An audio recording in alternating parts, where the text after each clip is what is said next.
In today's video, I'm gonna talk about how you can level up as an engineer to make more money, get that new title, and finally become that senior engineer of your dreams.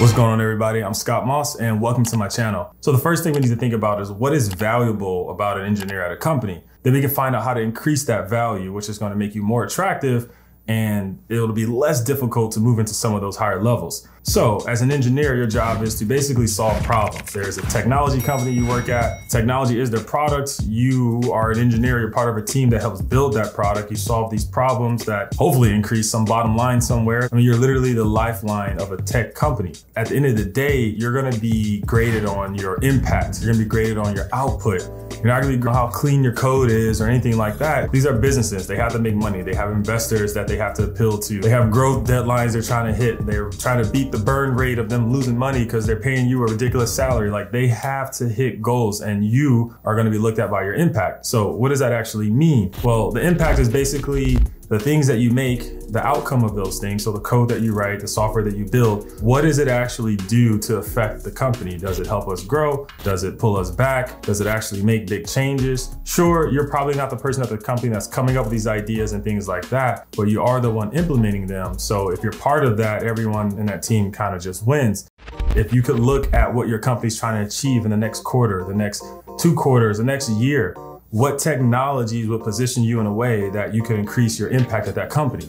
A good example is if you work at a company and you know that they're trying to release this new feature on the product that does something like machine learning. That's new to the company, that hasn't been there yet, and they're trying to build it from scratch. Well, obviously anyone who had any idea on how to implement something like that will be extremely impactful and valued at that company. So that would be something that you would potentially want to go learn to increase the impact and be more valuable, right? And be considered for these higher positions. So that's how you figure out what to learn. You look at what's impactful for the company, because at the end of the day, if you can affect that bottom line, you're gonna get everyone's attention.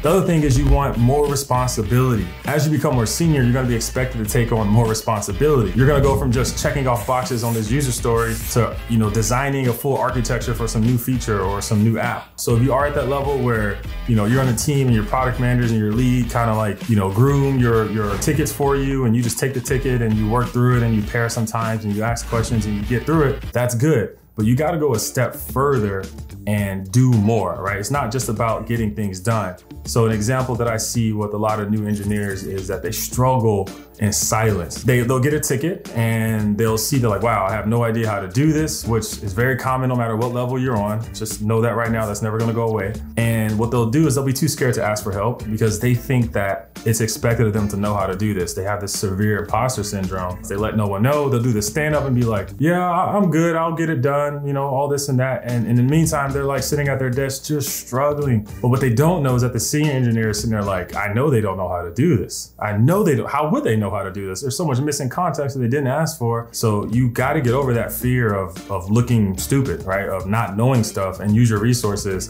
during the stand-ups. Be the first one to say like, yeah, I'm totally blocked. I have no idea where to go. If someone can point me in the right direction, here's a problem that I'm having. Do that. Just don't struggle in silence. The more you do that, the better at using your resources you're gonna get, and that's what's gonna make you a better engineer. If you see things coming down the pipeline, your product manager's road mapping things out, things like that, and you see something big, ask for it. Be like, yo, I wanna work on that. Like, even if I gotta pay with someone, put me on that, demand it. And if your manager believes in you, they'll do it. I find it hard to believe that someone's gonna look you right in the eye and be like, nah. If they really thought that of you, they probably wouldn't have hired you. So do that and then don't screw it up. What I mean by don't screw it up, I mean by don't struggle in silence. The other thing I wanted to talk about is finding opportunities at your company that maybe aren't part of the core product. They're not on the roadmap. They're not something that's spec'd out, but you know that there's a problem that's happening in the company internally. Maybe it's some workflow issue with their team. Maybe the builds are taking a long time, or maybe the communication with the product manager is pretty bad and it could be fixed with some technology. You've identified something internally, some friction, and you built something to solve it, right? Like, they're gonna love you for that. If you can get the people that you work with every day on your side about how awesome you are, you took the time outside of your normally scheduled time to work on the product, a problem that everyone just walked around and ignored. And it's one of those things that, you'll slack about and be like, oh yeah, we hate this, but this is just how it is right now. It's like one of those things, like, go fix that thing. So if you can identify problems like that within your company, it's gonna make you look like an all-star. Now that we talked about how you would develop personally, let's actually talk about, the business of, ranking up as an engineer and getting that new title and new money. First of all, your company needs to be able to have that open. A lot of companies have like a leveling system, L3, L4, L5, whatever it is. Some companies don't do that. It really just depends on the company you go to. If there is, then I'm assuming there's probably already some type of roadmap put in place where you probably meet with the manager one-on-one, you get some KPIs that you want to hit, and you try to hit them, and eventually you get leveled up. Some companies are very structured that way, and you just have to follow that structure. For me, I don't like to sit and wait around to be chosen for something that I know that I can do. So I personally don't work well in those environments where I have to wait around to be selected. I kind of just want to go get it myself. So this is why you'll see in the tech industry that it's not uncommon for an engineer to work at a company for a year or 2, maybe 3 years before they move on to somewhere else. That's how they make that transition to a higher level. The other thing to realize is if you've been working at a company for a year or 2 or however much more, and you're comfortable and nothing's that challenging anymore, you kind of know everything, well, then you're not growing, right? You literally cannot grow sitting on a couch.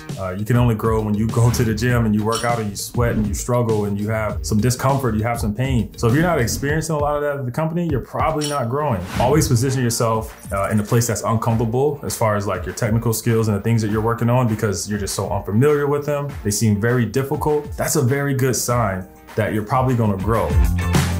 So those are some of the things that I wanted to talk about as far as like leveling up as an engineer. There's definitely other small things that you could be doing. I just think that those are some of the most important things that you need to do. Well, my experience as being an engineer for the last almost decade and a startup CEO and manager and running multiple companies, I've kind of seen so many different angles. I've interviewed so many different people, and I've seen what works and I've seen what doesn't work. And these are just some of the observations that I've had. So if you found this video helpful, please leave a like. I got a bunch of other ideas that I want to talk about, but if there's something that you want to hear me talk about, please leave a comment, ask a question below, and I'll be sure to read it and get back to you. So until then, thank you. See you next time.